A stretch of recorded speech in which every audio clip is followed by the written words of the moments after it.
Hello everyone. So today we're going to be talking about the quotient rule. So in the last video we talked about the product rule, which allows you to take derivatives of the product of two different functions. And today we're going to be talking about the quotient rule, which allows you to take the derivative of the quotient, so division of two different functions. And this is actually, so I just spent, however long it was, 30, 40 minutes recording this video of this lecture, but then it turned out that I never pressed record. So this is my second try of recording this video. It's just one of the fun things about being an online teacher, I guess. Okay, so last time we saw the product rule.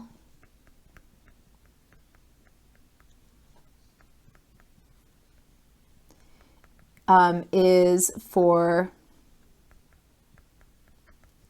taking the derivative of a product. So a product means multiplication, right?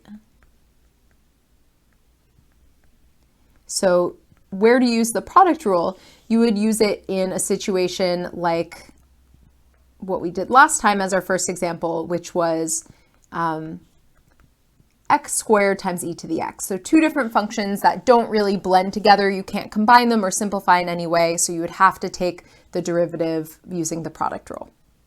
So what was the product rule? Actually, sorry, I'll hold off. I'll write out the product rule. I'm going to write the product rule down again right before I write the quotient rule because it's very similar. And I think it's nice to see them side by side. So today, what we're going to be looking at is the quotient rule.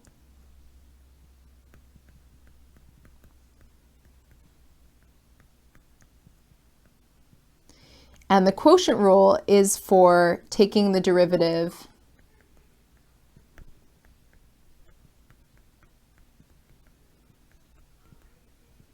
of a quotient. So quotient means division of two functions.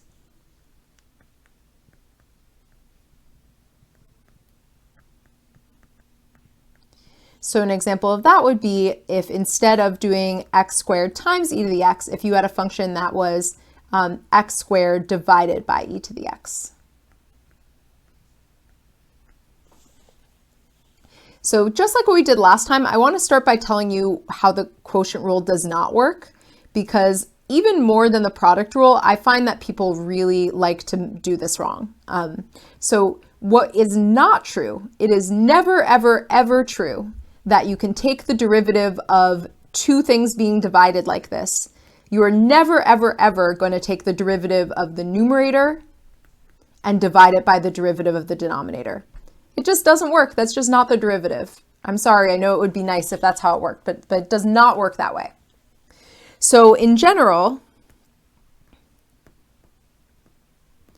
if you're trying to take the derivative of two functions being divided,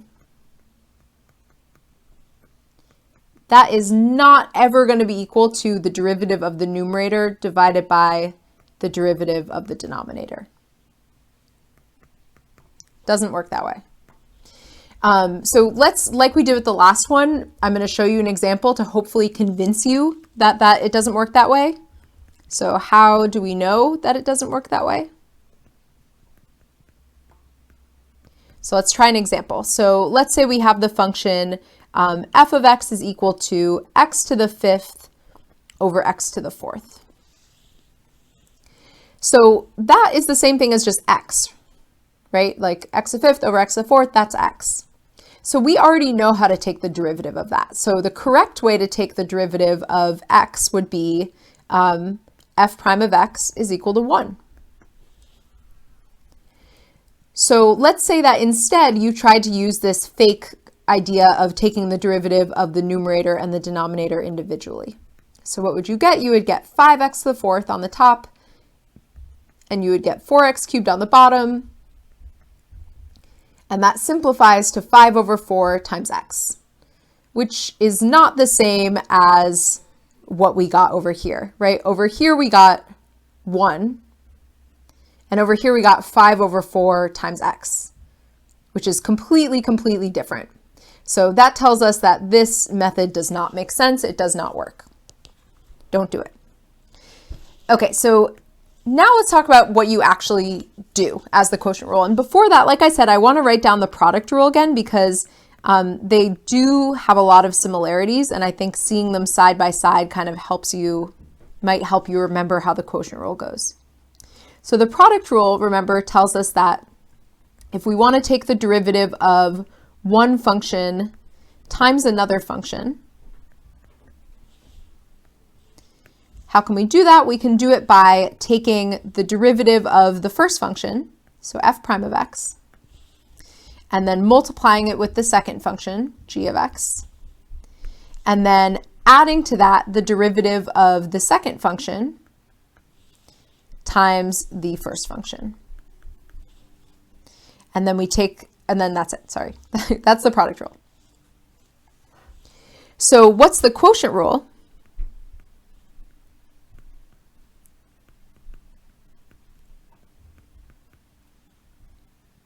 So the quotient rule is for when you're taking the derivative of now two functions being divided. So something like f of x over g of x.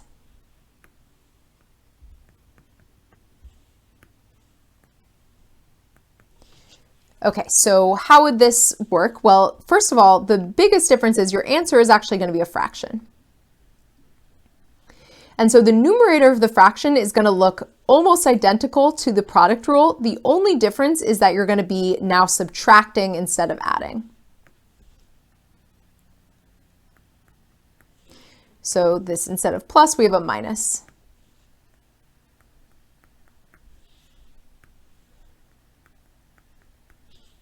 And then in the denominator, we're going to take our function that is originally in the denominator, so g of x, and we're going to take that function and we're just going to square it. We're not going to take the derivative or anything. We're just going to take that function and square it. So one thing I just want to point out that's really important is that in the product rule, because you're adding, it doesn't matter what order you do, right? You could take, like if you wanted to, you could switch the order of these two things. You could do g prime of x times f of x plus f prime of x times g of x, and you would get the same answer either way. With the quotient rule, it does matter because you're subtracting. So if you do this in the wrong order, if you actually flip these two, you're going to get, your sign will be off. You'll basically flip to the negative of what you should have as an answer. So the way that I personally like to remember it is I just always remember that you take the derivative of the numerator first. I feel like if I can remember that, then I can remember the rest of it because I know I'm taking the derivative of the numerator first. I know that like everything else kind of looks like the product rule except for we're subtracting, and then you're dividing by your bottom function squared. Okay, so let's do an example of using the quotient rule. So let's actually do the example from earlier. So if our function is, so I think it was what, x squared over e to the x. So let's call our top function is our f of x, right? And our bottom function is our g of x. So what the quotient rule tells us is that we're going to start by taking the derivative of the first function, so f of x, so that's going to be 2x. And we're then going to multiply that with the bottom function, which is e to the x. And then from that, we're going to subtract, taking the derivative of the bottom function. So the bottom function in this case is e to the x, and derivative of e to the x is just e to the x. And we're then going to multiply that with the numerator, so x squared. So that part again looks just like the product rule except for with subtraction. And then we're going to take that and we're going to divide it by the bottom function, so e to the x squared.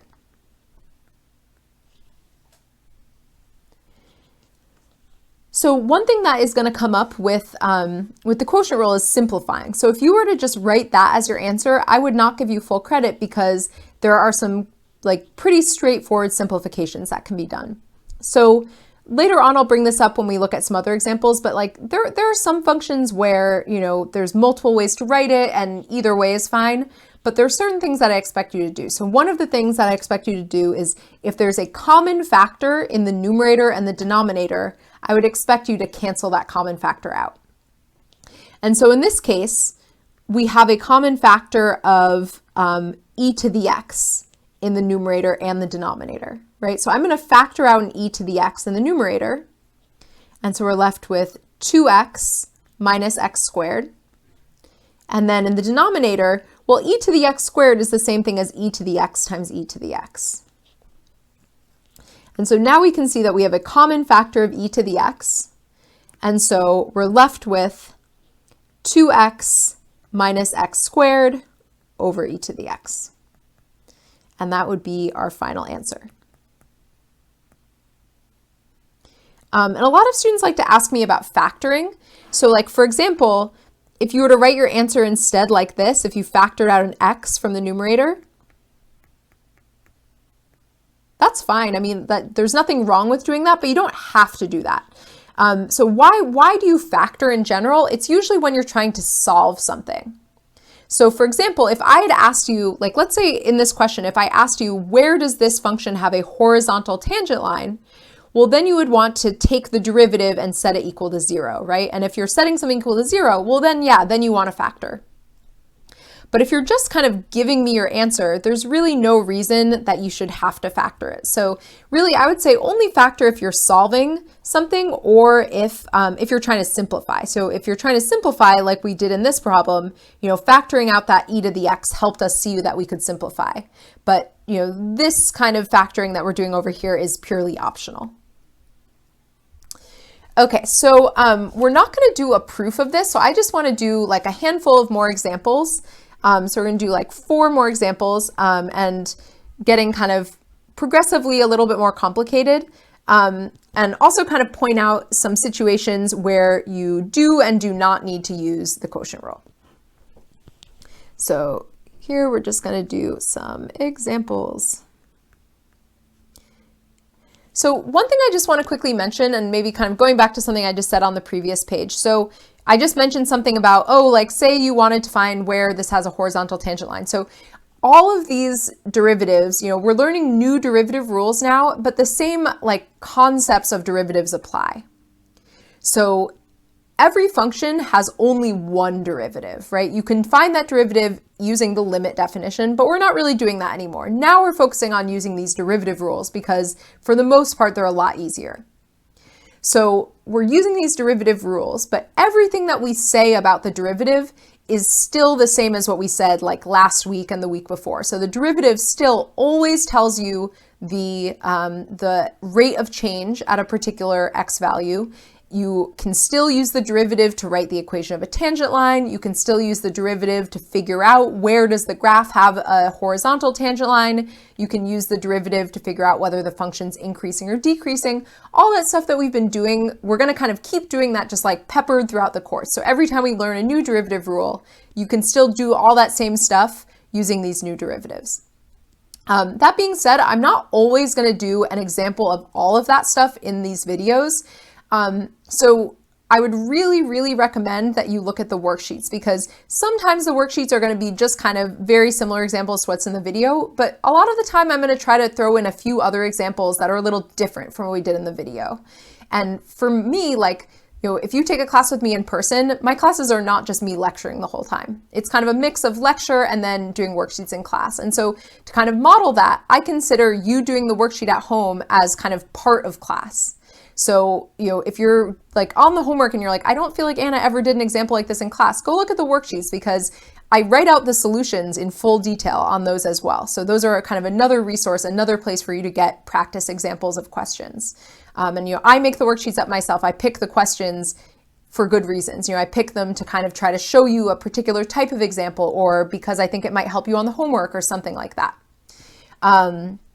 So like for example, on today's worksheet, there will be some examples that maybe have to do with finding the equation of a tangent line or figuring out where a graph has a horizontal tangent line, things like that, that are basically applications of these new derivative rules. All right, so examples. So let's start out with a fairly simple example.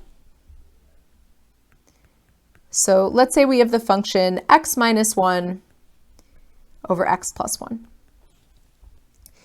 So I think this is kind of a deceptively simple example because it almost looks like you should be able to simplify it, right? Like x minus 1, x plus 1, they look so similar, but there's actually really no way to simplify this. We'll see in a few minutes another example that you can simplify before taking the derivative, but this one you can't. And so here you really do have to use the quotient rule. So I'm going to show you a way that I personally really like to write down stuff when I'm doing the quotient rule, and I think this will be especially useful because so next week, we're going to start getting into some other derivative rules that kind of work in combination with the product and quotient rule. And one of the things that students have the most difficulty with is kind of keeping track of like the kind of order that you have to do things. And personally, I think that writing things out the way that I'm about to on this one really helps you kind of keep things in order and yeah, make sure that you're kind of doing things in the right order. So how am I going to write this? I'm basically going to use that notation that I introduced the other day where if we wanted to, so the first thing we're doing in this is taking the derivative of the numerator, right? So what I'm going to write is I'm just going to write x minus 1 prime. And I'm going to use that as kind of a placeholder where in the next step we'll go in and we'll actually write that what that derivative is, but that kind of helps you set up like so you know what you're doing. So we know that the first thing we have to do is take the derivative of the numerator. And then we know that we have to multiply that with the denominator because that's the first part of the quotient rule. Okay, next part of the quotient rule is we subtract the derivative of the denominator. So we're going to do x plus 1 prime. And we're going to multiply that with the numerator. And in this case, the derivatives of x plus 1 and x minus 1 are very simple. So doing this whole prime business is probably not really going to make a difference, but I just wanted to start introducing it to you so that when we get to more complicated examples, you kind of know what it means. And so then we're going to divide by the denominator squared. So, okay, let's simplify, or let's actually write out these derivatives now. So what's the derivative of x minus 1? Well, it's just 1, right? Because the derivative of x is 1 and the derivative of negative 1 is 0. So we have 1 times x plus 1. And then what's the derivative of x plus 1? Well, it's the same, right? It's just 1 plus 0, so it's just 1. And then we're dividing this all by x plus 1 squared. And so now we can multiply, kind of combine stuff. We can get rid of those 1s. So we have x plus 1 minus x minus 1. Divided by x plus 1 squared. And then if we combine like terms in the numerator, we're going to have an x minus another x. So that's going to become 0. Maybe I'll write that all out actually. So we have x plus 1 minus x plus 1 divided by x plus 1 squared. And so these x's, we are going to cancel each other out and we'll be left with 2 over x plus 1 squared. And you could totally leave your answer like this. You could multiply out the x plus 1 squared. Again, I don't really care so much about whether things are factored or not in this context. Okay, so I want to look at a similar example now, which is it will look very similar, but there's a kind of a key difference to it. So let's say that instead of it being x minus 1 over x plus 1, let's say now it's x minus 1 over just x. So for this example, we actually do not need to use the quotient rule. So why don't we need to use the quotient rule? Well, because we can actually simplify this before taking the derivative. And we'll see that we would get the same answer. You could use a quotient rule and you would get the same answer, but it's going to be a lot faster to just split this up the way that we did like last week. So our first step in this case is we're going to rewrite it. So we're going to rewrite this as x over x minus 1 over x.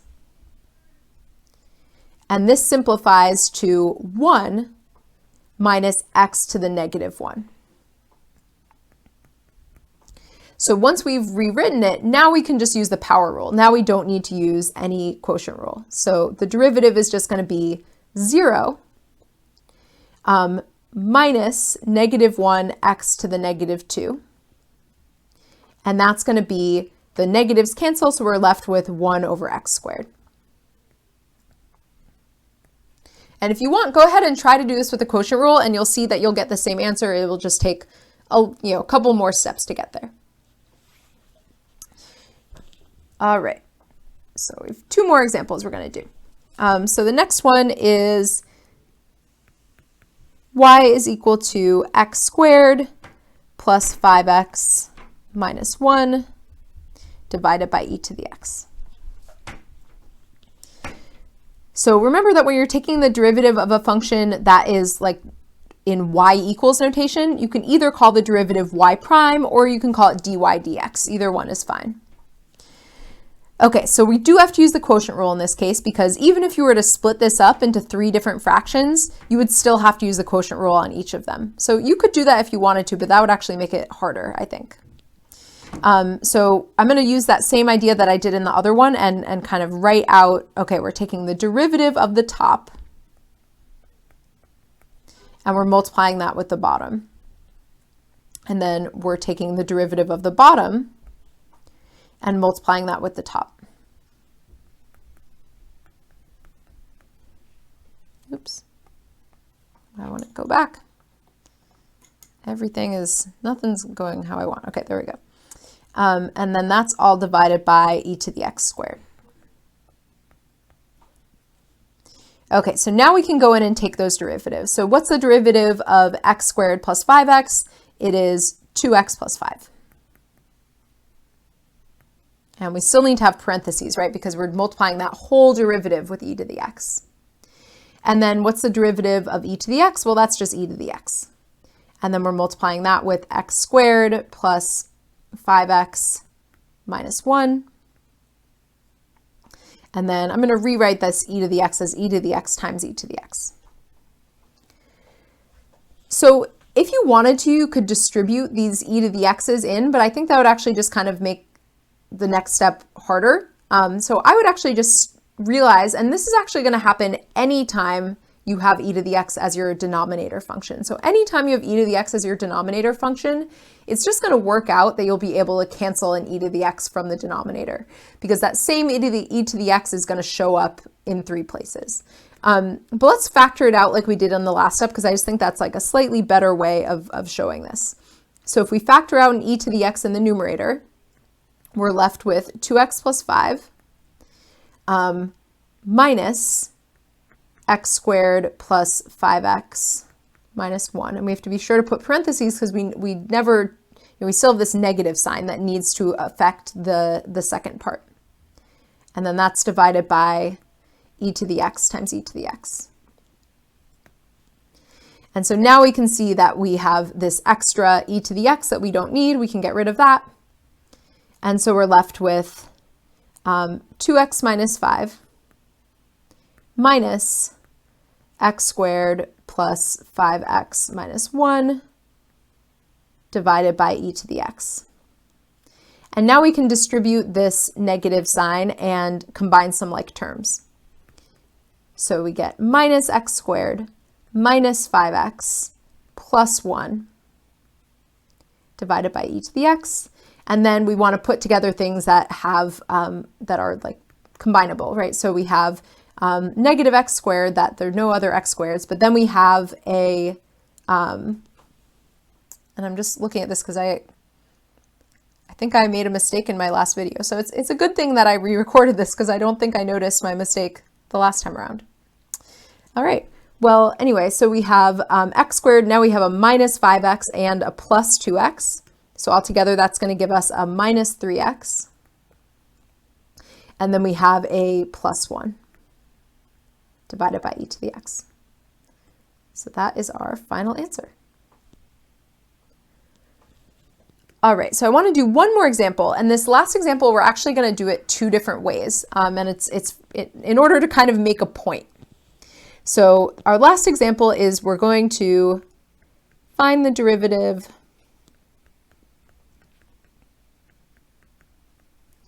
of f of x is equal to 2x squared minus 1 divided by square root of x two different ways.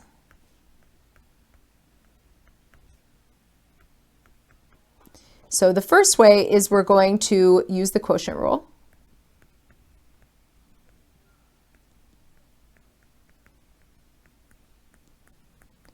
And the second way is that we're going to simplify before taking the derivative. So before, remember, differentiate is our verb for taking the derivative. And in both cases, we're going to need to have our answer written in a simple way. So basically what we're going to see is that when we use the quotient rule, the first step is fine. You'll get to your derivative, but then when you go to simplify it, it's going to take a good amount of work to simplify it. Whereas if you simplify before you take the derivative, it's just going to make everything a lot easier. So I like to really emphasize this just because as much as I try to tell students that simplifying first is better, in my experience, you all tend to not do it. And, I just really want to drive home the idea that, and hopefully you'll see in this next example how much easier it's going to be if we simplify before we take the derivative. Okay, so let's say we are going to use the quotient rule. So that's our first method. So if we're using the quotient rule, we're going to start by taking, and actually, sorry, I have a typo here. This was supposed to be an x. Okay, so if we are using the quotient rule, we want to start by taking the derivative of the top. So I'm going to use my derivative notation here. So we're going to take the derivative of that, and we're going to multiply it with the square root of x. And then we're going to subtract from that the derivative of the square root of x times the numerator. So 2x squared minus x. And we're going to divide all of that by the square root of x squared. Okay, so what's the derivative of 2x squared minus x? Well, applying the power rule, we're going to get 4x minus 1. And then we're going to multiply that with square root of x, which let's rewrite that as x to the 1/2 because we're going to want to be able to multiply and combine things together. So let's rewrite it like that. And then what's the derivative of square root of x? Well, that's the same thing as x to the 1/2 as well. And we know that taking the derivative of x to the 1/2 is we bring down the 1/2 and we do 1/2 x to the negative 1/2. So I'm going to leave it written like that with the negative exponent because it'll just make it easier for us to combine it with the other things that we want to combine it with. Okay. And then square root of x squared, well, that's just x, right? You take the square root and then you square it, becomes just x.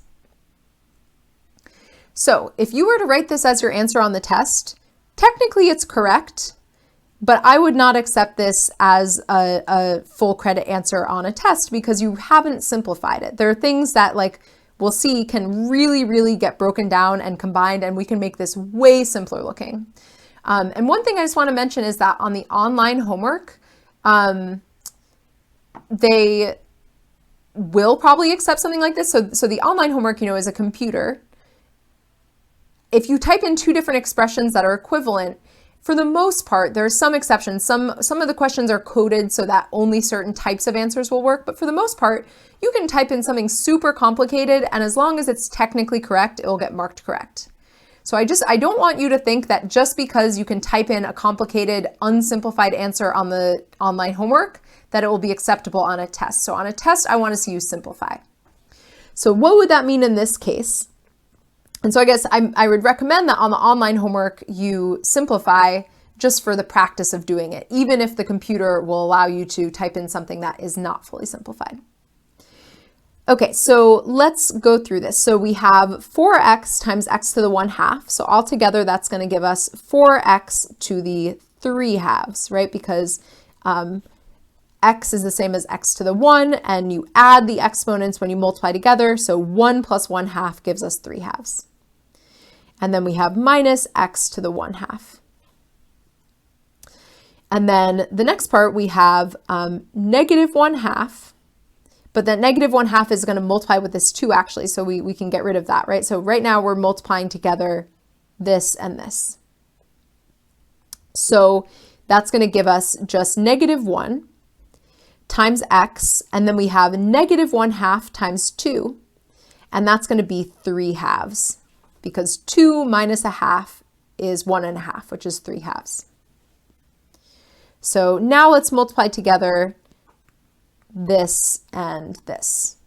And I should have grabbed that negative sign over here too, because the negative signs are going to combine to become plus. So we have plus 1/2 x to the 1/2, right? Because this one is x to the 1, and then x to the 1 times x to the -1/2. 1 minus 1/2 is 1/2.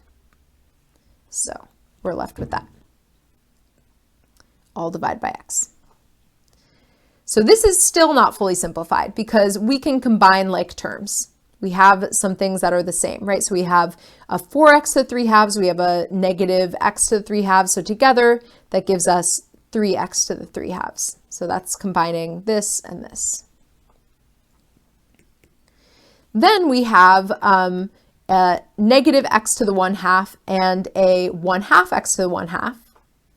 So together that's going to give us, so that's going to be negative 1/2 x to the 1/2 over x. Okay, so still not there. This is still not fully simplified because we can like break this down into separate fractions, and this x can get combined with stuff. So if we have 3x to the 3/2 over x minus 1/2 x to the 1/2 over x. So how does this work? Well, when you're dividing, you subtract your exponents, right? So we do 3/2 minus 1, and that leaves us with 3x to the 1/2. And then for the second one, we have minus 1/2. And what is the new exponent going to be? Well, it's going to be 1/2 minus 1, which is negative, oops, I forgot the x, which is negative 1/2. Oops. Let me just double check something. Yeah, okay, sorry. I got myself confused for a second. I hope this agrees with our answer. So we're about to do it a different way. And like I said, this is my second time going through this, so I'm starting to get a little delirious with this math. So I'm hoping that we get the same answer the other way. If not, we're going to have to retrace and see what mistake we made somewhere along the way. Okay, so let's see how much easier it is to do it the other way. So second method. So the second method is starting with our function,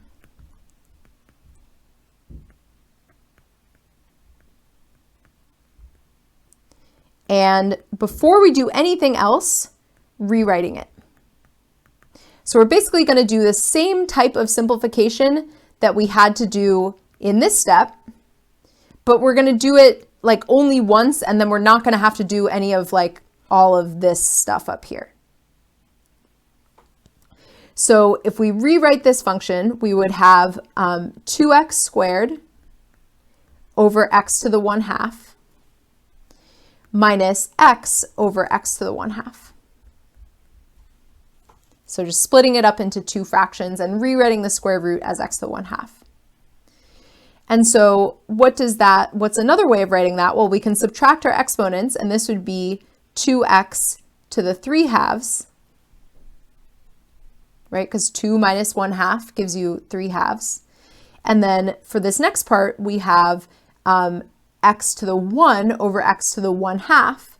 So that is going to be x to the 1/2. So if we've rewritten it and we have this as our new function, well, now we can just use the power rule. We don't need to bother with the quotient rule anymore. So how does the power rule work? We'll leave this 2 to the side. We'll bring down the 3/2, and then we'll subtract 1 from 3/2. So 3/2 minus 1 is going to give you 1/2. And then for the second one, we're going to bring down the 1/2. And then we have x to the negative 1/2 because we're subtracting 1 from 1/2. And if we simplify this, we end up with, if we multiply together, we get 3x to the 1/2 minus 1/2 x to the negative 1/2. And lo and behold, I hope, yes, it matches. It's the same. And look how much less work that was. So I'm going to put a question very similar to this on the final exam, and I'm curious to see. In past years, it's generally the case that students do it the first way for some reason. I don't know why, but maybe this will be the year that it's different and you all will realize that it's a lot easier if you do it the second way.